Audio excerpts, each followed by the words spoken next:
ponovimo. Pri seštevanju in odštevanju moramo dati ulomke na skupni imenovalec. Pri množenju in deljenju pa ne dajemo na skupni imenovalec. Ne? In to je pomembno. Ne moramo kar sešteti ulomkov, če nimamo skupnega imenovalca. In pri množenju nam pa ta skupni imenovalec nič ne koristi, oziroma nas lahko zavede, da ga prepišemo na mesto, da jih zmnožimo in dobimo večje številke. Tako da to je v bistvu najbolj pomembno pri ulomkih, da si zapolnite, potem pa že nekako steče računanje z njimi. Za ulomke in za vse ostalo pa še vedno velja vrstni red računskih operacij. Če ga malo ponovimo, vedno najprej potenciramo in korenimo, potem množimo in delimo in na koncu se seštevamo in odštevamo. Seveda pa upoštevamo tudi vrstni red oklepajev, tako kot smo rekli. Takole,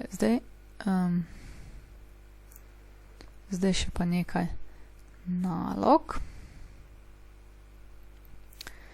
In sicer imamo zdaj tole, okrajšaj ulomke. Okrajšamo ulomke tako, da jih delimo z številom, ki deli obe števili v števce in imenovalcev. Se pravi, tukaj bi bilo število 5 in dobimo potem 25 deljeno s 5 je 5, 10 deljeno s 5 pa 2. Mogoče se boste vprašali, je potrebno dati tukaj tudi na cele, ker to sta 2 celi, 1 polovica. Za potrebe izpita ni potrebno, važno je, da je ulomek do konca okrajšan. Zdaj pa takole. 16 lahko delimo z 2, pa 3 lahko delimo z 2 in dobimo, da je to 8 13. Aha, tukaj pa zdaj malo težje, ker so črke, ampak v bistvu niti ne tak. Kaj pomeni a na 3? A na 3 pomeni a krat a krat a. Kaj pomeni b na kvadrat? Pomeni b krat b. Ulomljeno z a krat a, pa b na 3 pomeni b krat b krat b. In zdaj, katere izmed teh lahko krajšamo? Krajšamo lahko tega,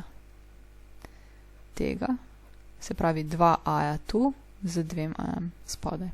Potem pa lahko krajšamo tudi b, krajšamo lahko ta b s tem in ta b s tem. In kaj nam v resnici ostane? Ostane nam en a zgoraj, če nam ne bi nič ostalo, če bi vse pričrtali, nam ostane 1, pa b spodaj. Tako, pa naslednjo vajo. Tako, tu imamo pa seštevanje in odštevanje ulomkov. Zdaj, tukaj le vidimo, da nimamo na skupnem imenovalcu. Najprej moramo določiti skupni imenovalec. Zdaj, iz dvojke in iz trojke lahko z množenjem dobimo najmanjšo številko 6 in si kar pripravimo, se pravi, naš skupni imenovalec bo 6. Zdaj pa, dvojko je potrebno spraviti na 6, zato moramo pomnožiti s 3.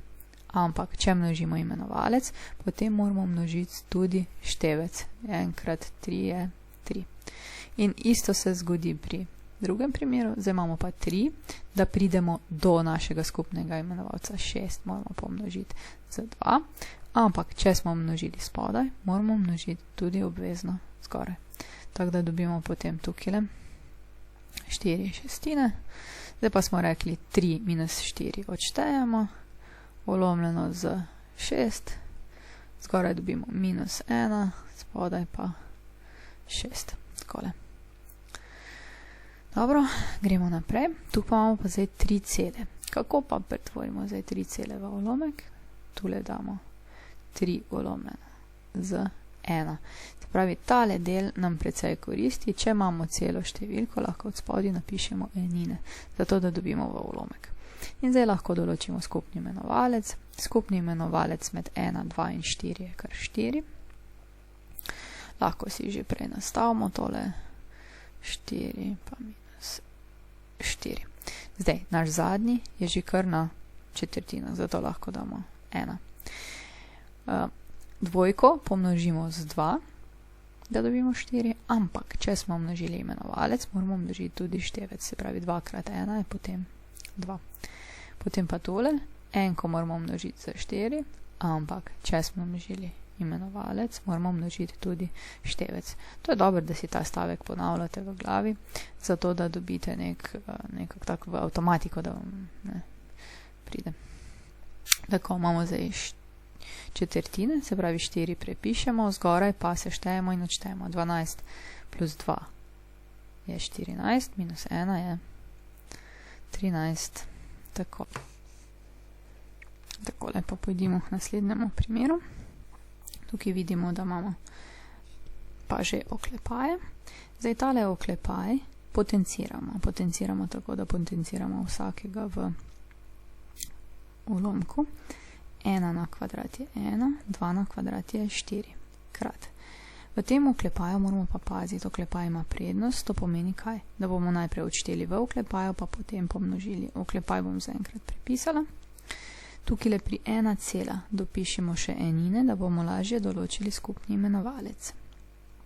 Skupni imenovalec je 3, se pravi 3 minus 3, to se že pripravimo prej, ne smo tako pripravljalni prej. Zdaj pa tukaj moramo enko pomnožiti z trojko in prav tako moramo zgornjo enko, se pravi v števcu pomnožiti s trojko, se pravi 3 tretjine, kar je 1 cela, res, če malo pomislimo, minus 2 tretjine. Zdaj pa 1 četrtina prepišemo, v oklepaju pa odštejemo krat. V oklepaju to pomeni 3 minus 2 je 1, tretjine pa prepišemo in je to skupaj 1 dvanajstina. Zakaj? Ker pri množenju množimo imenovalec z imenovalcem pa števec z števcem. Tako. No, zdaj gremo še pa na tale zadnji izraz. Zadnji izraz pa, če pogledate, je takole. Vrstni red računskih operacij nam pravi, da sta deljenje pa množenje pred seštevanjem. Se pravi, najprej bomo delili pa množili ta ulomka, potem bomo pa še sešteli, kar dobimo. 1 polovica deljeno 4 tretjine, to pomeni, da moramo 1 polovico pomnožiti z obratno vrednostjo, to pomeni, da zamenjamo 3 četrtine plus. Zdaj moramo pa množiti tale 2. Tule vidimo, da se nam zelo lepo pokrajšata dvojka in dvojka, zato pač damo 1 šestina, ne? Ker 1 krat 1, ki tu ostane, in 1 krat 6, ki tu ostane, nam data 6. Zdaj pa tole moramo še pomnožiti in dobimo zdaj 3 osmine plus 1 šestina je.